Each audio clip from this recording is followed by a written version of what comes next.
রামকৃষ্ণপুর বাজার 200 বছরের ইতিহাস ও জীবন্ত ঐতিহ্য। কুমিল্লা জেলার হোমনা উপজেলার প্রাণকেন্দ্রে এই অবস্থিত ঐতিহ্যবাহী রামকৃষ্ণপুর বাজার। এই বাজারে শুধু একটি ব্যবসায়িক প্রাণকেন্দ্র নয়, এটা এক টুকরো ইতিহাস, যেখানে মিশে আছে নদীর সুগন্ধা গন্ধ এবং মানুষের হাসি আর এক অনন্য গ্রামীণ প্রাণকেন্দ্র। এই বাজারে প্রতিদিন ভিড় জমে হোমনা, বাঞ্ছারামপুর ও আশেপাশের বহু এলাকার মানুষজন।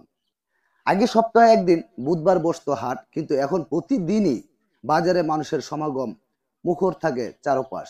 সকালের রোদে কিংবা বিকেলের হাওয়ায় সর্বদাই জমে ওঠে এই ঐতিহ্যবাহী বাজার।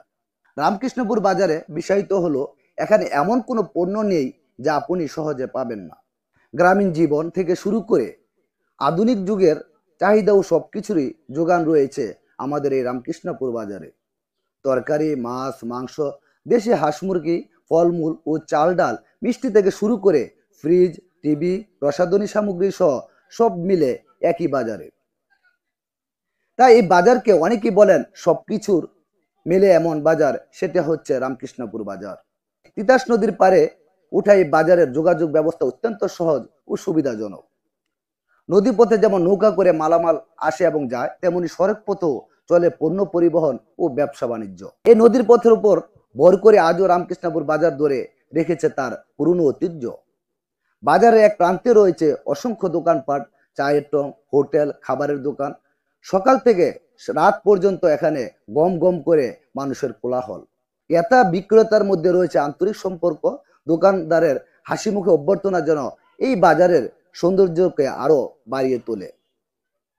বাজারের পাশে দাঁড়িয়ে আছে বিখ্যাত ওয়াই ব্রিজ, এশিয়া মহাদেশের অন্যতম একটি আধুনিক নকশার সেতু। এই অঞ্চলের যোগাযোগ ব্যবস্থাকে করেছে আরো সহজ এবং আরো প্রাণবন্ত। নদীর উপর দাঁড়িয়ে এই সেতু সাক্ষী দিচ্ছে, যেখানে প্রতিদিনই পেরিয়ে যা হাজারো মানুষ বেশি আসে জীবনের চলমান। মুক্তার হোসেন ডালিম 24 ব্লগ সবসময় আপনার এলাকার এবং বিভিন্ন বিষয় নিয়ে সবসময় আপনাদের পাশে আছে। যদি ভিডিওটি ভালো লাগে অবশ্যই শেয়ার করে দিবেন এবং ফলো দিয়ে সবসময় পাশে থাকবেন, এবং নিত্য নতুন ভিডিও আপনার সামনে সহজে পৌঁছে যাবে। রামকৃষ্ণপুর বাজারের মানুষগুলো ঠিক তেমনি নদীর মতোই সহজ সরল, ভদ্র, পরিশ্রমী আর অতিথি আপ্যায়ন। প্রয়োজনে অপ্রয়োজনে, আনন্দ ও দরকারে মানুষ এখানে আসে এবং মেলে, কথা বলে, হাসে। একটা বাজার যেন হয়ে ওঠে পুরো গ্রামের প্রাণকেন্দ্র। বছরের পর বছর ধরে এই বাজার শুধু কেনাবেচার জায়গা নয়, এটা হয়েছে মানুষের একটা সুসম্পর্কের সেতু। এই জায়গাটি যেন পুরনো প্রজন্মের গল্পের সাথে মিশে আছে নতুন প্রজন্মের একটা স্বপ্ন।